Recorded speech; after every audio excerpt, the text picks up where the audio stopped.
સ્વાગત છે। લોકસભાની ચૂંટણીને લઈને ગુજરાત કોંગ્રેસના લોકસભા ઉમેદવારોની બેઠક યોજાઈ। ગુજરાત કોંગ્રેસના લોકસભા ઉમેદવારોની બેઠક યોજાઈ।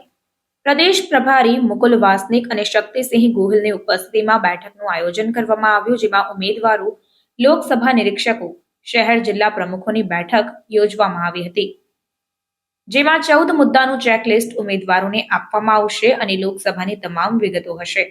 લોકસભા ઉમેદવારના ફોર્મ ભરવાથી લઈને કાનૂની સહાય માટે 2 વકીલો ફાળવાયા છે। ઉમેદવારોની સંગઠન પાસેની અપેક્ષાઓ અને સ્થાનિક લેવલે સ્થિતિ અંગે બેઠકમાં ચર્ચા કરાઈ।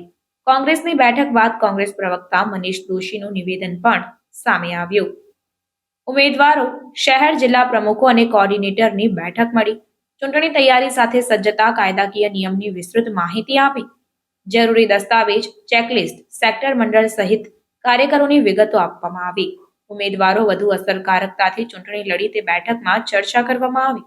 દરેક લોકસભા માટે પ્રદેશ સાથે સીધું સંકલન કરાશે, ત્યારે લીગલ સેલ દ્વારા વકીલની વ્યવસ્થા પણ કરાઈ। લોકસભાના કોંગ્રેસ પક્ષના પસંદ થયેલ 17 ઉમેદવારો, કોંગ્રેસ પક્ષના સંગઠનના શહેર પ્રમુખ, જિલ્લા પ્રમુખશ્રીઓ અને અખિલ ભારતીય કોંગ્રેસ સમિતિ દ્વારા નિયુક્ત થયેલ લોકસભા માટેના કોઓર્ડિનેટરની એક સંયુક્ત બેઠક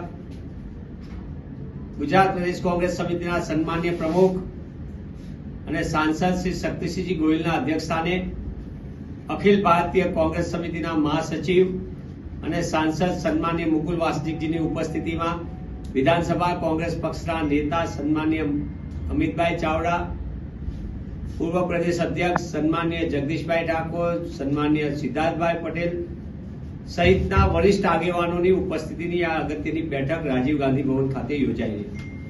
આ બેઠકની અંદર કોંગ્રેસ પક્ષે દ્વારા પસંદ થયેલ લોકસભાના ઉમેદવારોને ઉમળકાભેર સ્વાગત સાથે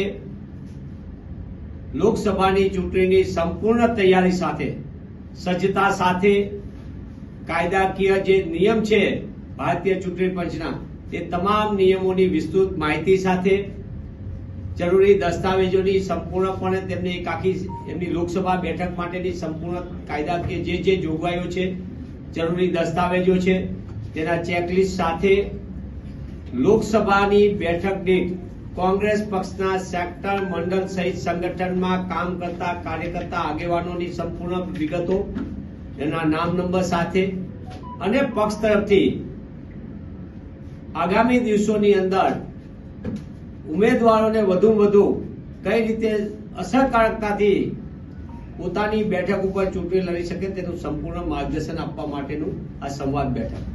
આ સંવાદ બેઠકની અંદર ઉમેદવારોની સાથે સંગઠનનું સંકલન સાથે કોંગ્રેસ પક્ષ દ્વારા દરેક લોકસભાની બેઠક માટે પ્રદેશ સમિતિથી સંકલન કરવા માટે અને લોકસભાના ઉમેદવારની સાથે 2 વ્યક્તિ જેની સાથે પ્રદેશ સમિતિ સતત સંપર્કમાં રહી શકે અને લોકસભાના ઉમેદવારના તે 2 સાથીદારો પ્રદેશ સમિતિ સાથે સંપર્કમાં રહી શકે તે પ્રકારનું પણ એક આખું નેટવર્ક ઊભું કરવાનું આજે સુનિશ્ચિત કરવામાં આવ્યું છે।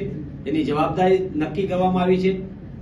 સાથે સાથે લોકસભાના ઉમેદવારને જે કોઈ જરૂરિયાત પડે, એટલે કે એને પોતાને ચૂંટણીની આયોજન માટેની જે કાયદાકીય જોગવાઈ હોય તેના માટે અમારું લીગલ સેલ તરફથી જવાબદારી, એમની ફોર્મ ભરવા માટે સ્થાનિક કક્ષાએ તેમના વકીલની વ્યવસ્થા, પ્રદેશ સમિતિ તરફથી એની માટે જરૂરી જે કોઈ ડોક્યુમેન્ટ હોય તેની, અને સાથે સાથે પક્ષ તરફથી સમયાંતરે ક્યાં વિસ્તારમાં અસરકારકતાથી પ્રચાર માટે તેમને જરૂરી શું એની માટેની તૈયારીના ભાગરૂપે વિગતો જરૂરી છે તે પણ આજની બેઠકમાં ચર્ચા કરવામાં। આમ સમગ્ર દ્રષ્ટિએ ઉમેદવારો રાજીવ ગાંધી ભવન ખાતે આવ્યા તેનું ઉમળકાભેર સ્વાગત અમારા મહિલા કોંગ્રેસના બહેનોએ, કાર્યકરોએ ઉમળકાભેર સ્વાગત કર્યું।